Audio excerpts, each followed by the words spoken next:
Kembali bersama saya Suci Nisa menemani pagi Anda dengan sejumlah berita pilihan dari tim redaksi Kompas TV Jambi.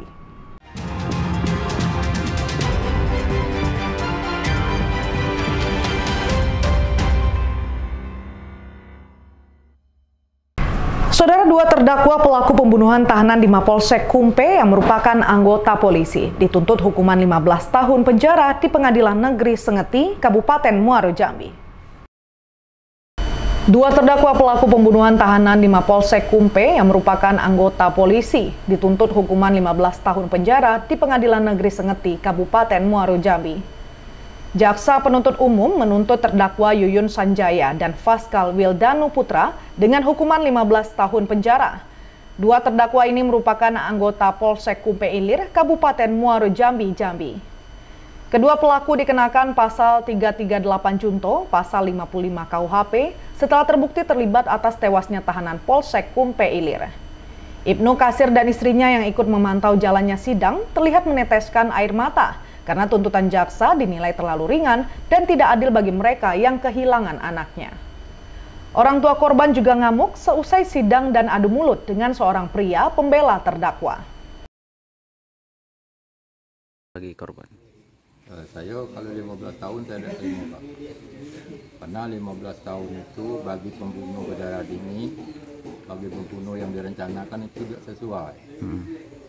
Semestinya kasus ini kurang lebih dengan kasus Nia Kurniasari itu. Kalau tidak seumur hidup, hukum mati seumur hidup. Ya. Karena sesuai dengan dia menghilangkan nyawa anak kami sesuai. Ini kemarin didakwa pembunuhan biasa ya? Biasa nampaknya. Ya, kalau menurut kita sebagai korban seperti apa? Bukan biasa, luar biasa.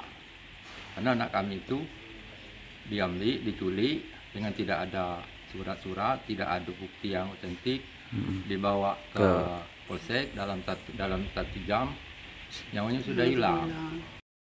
Orang tua korban kini berharap kepada majelis hakim untuk menjatuhkan hukuman kepada pelaku lebih berat dari tuntutan jaksa. Wiradani Damani, Kompas TV Jambi. Seorang anggota polisi ditemukan meninggal dunia di Rusunawa Brimob Batalion A Pelopor Desa Bertam, Kecamatan Jaluko, Kabupaten Muaro Jambi. Korban Bribda DA diduga mengakhiri hidupnya dengan cara gantung diri dan hingga kini polisi masih menyelidiki kasus ini.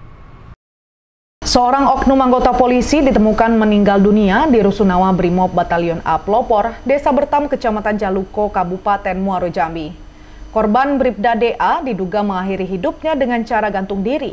Hingga kini polisi masih menyelidiki kasus ini. Kematian anggota polisi ini terungkap saat rekan korban membangunkannya untuk mengikuti apel pagi. Setelah beberapa kali dipanggil tidak ada respon, rekannya mengintip dari jendela dan melihat korban sudah dalam kondisi tidak bernyawa. Petugas dari Polres Muaro Jambi, Polsek Jaluko, dan dokter forensik langsung datang ke lokasi untuk olah tempat kejadian perkara. Berdasarkan hasil pemeriksaan sementara, tidak ditemukan tanda-tanda kekerasan di tubuh korban. Namun polisi masih melakukan penyelidikan lebih lanjut, termasuk mengungkap motif di balik dugaan bunuh diri ini. Komnas, ya.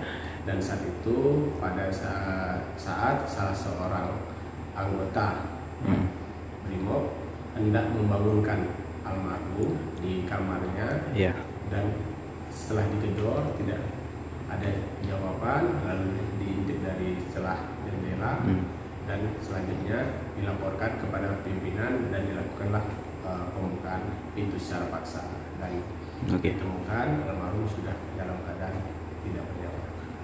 Pada saat dilakukan oleh TKP diketahui kejadian tersebut, itu langsung dilaporkan pimpinan dan dilakukan oleh TKP oleh Satreskrim Polres Muaro Jambi, lalu berkomunikasi juga dengan Bidokes untuk ngecek almarhum, dan itu masih dalam proses penyelidikan.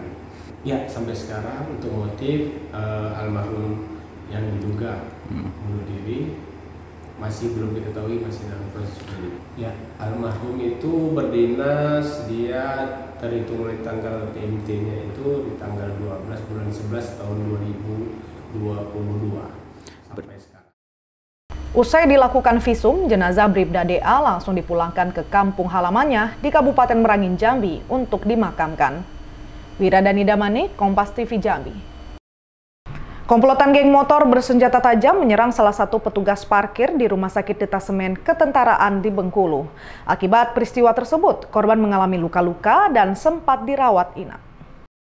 Komplotan geng motor bersenjata tajam menyerang salah satu petugas parkir di Rumah Sakit Detasemen Ketentaraan di Bengkulu. Akibat kejadian tersebut, korban mengalami luka-luka dan sempat dirawat inap. Dari video amatir yang beredar, kawanan geng motor membawa senjata tajam langsung berlari masuk ke area parkir Rumah Sakit Detasemen Kesehatan Tentara di Jalan Zainul Arifin, Kota Bengkulu. Tanpa rasa takut, mereka menyerang petugas parkir yang sedang berjaga di waktu dini hari. Sempat berlari ke arah dalam, namun petugas parkir mengalami luka cukup parah akibat bacokan dan luka tusuk dari kelompok geng motor yang diperkirakan berjumlah 20 orang. Menurut rekan korban, gerombolan geng motor ini dalam kondisi mabuk saat melakukan penyerangan karena ditemukan botol miras yang sengaja ditinggalkan di lokasi. Selain itu, turut diamankan beberapa paku modifikasi yang digunakan untuk melukai korban. Kalau tidak salah itu jam 3-an. 3 subuh tadi? Yo. Anak gangster gitu yang nyerang gitu? Yo. Pakai apa nyerang bang? Nah kalau nyerang itu kurang tahu, tapi kalau di kawan itu banyak ke samurai. Ada bawa samurai? Yo. Bawa kocak paku-paku apa tuh panjang. Kalau lewat tuh sering. Lewatnya sering, cuma baru kali ini nyerang. Yo, baru kali ini nyerang. Alasannya nyerang apa bang? Tidak tahu tuh. Mabuk atau botol? Kalau kecil mabuk dia mabuk, maksudnya ada kabar tuh dia melempar botol. Saat ini kasus tersebut masih dalam penyelidikan pihak kepolisian. Korban juga sudah melaporkan pasca kejadian. Bayazil Rehan, Kompas TV Bengkulu. Puluhan kendaraan roda 2 terjaring razia operasi Patuh Nala yang digelar Satlantas Polresta Bengkulu. Pelanggar lalu lintas didominasi tidak menggunakan helm saat berkendara. Sejumlah pengendara sempat menolak dihentikan saat anggota Satlantas Polresta Bengkulu menggelar operasi Patuh Nala di jalan lintas tepatnya di Kelurahan Rawa Makmur, Kota Bengkulu. Mereka didapati tak menggunakan helm saat berkendara dan mencoba menerobos personil yang berjaga di jalan tersebut. Selama kurang lebih 2 jam giat operasi patuh, setidaknya Satlantas Polresta Bengkulu menindak 86 pelanggar lalu lintas. Kebanyakan pelanggar merupakan pengendara yang tidak menggunakan kelengkapan hingga tidak membawa surat kendaraan. Pelaksanaan operasi patuh Satlantas Polresta Bengkulu yang mana pada saat ini kami laksanakan di Jalan Kalimantan, tepatnya di depan bengkel SAN. Dapat kami laporkan bahwa operasi patuh ini menertibkan semua kendaraan baik roda 2 maupun roda 4 yang akan melintasi di Jalan Kalimantan. Giat akan terus dilakukan dengan menyasar pelanggar lalu lintas di sejumlah jalan di Kota Bengkulu. Bayazil Rehan, Kompas TV Bengkulu. Penyidik Kejaksaan Tinggi Bengkulu menggeledah rumah milik salah satu pengusaha pertambangan hingga kantor KSOP mengusut dugaan korupsi tambang batu bara yang merugikan negara hingga 300 miliar rupiah.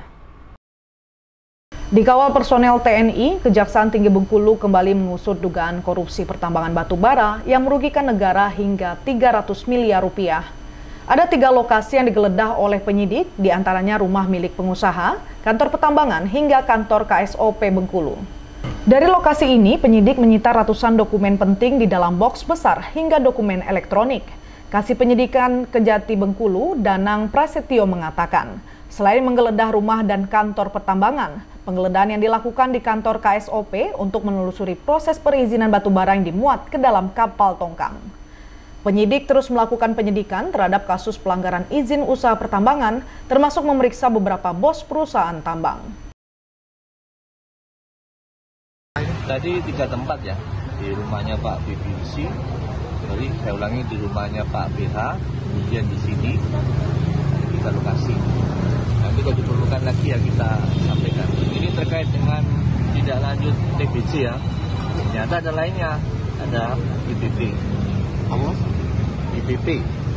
Oh, iya. Jadi ini kan satu lingkaran. Hingga saat ini belum ada satupun tersangka yang ditetapkan dalam kasus korupsi pertambangan ini. Bayazil Rehan, Kompas TV Bengkulu. Saudara Kompas Jambi akan selanjutnya selanjutnya berikut dengan sejumlah berita menarik. Antara lain, pemerintah Kota Jambi luncurkan bus listrik gratis. Nantikan sesaat lagi.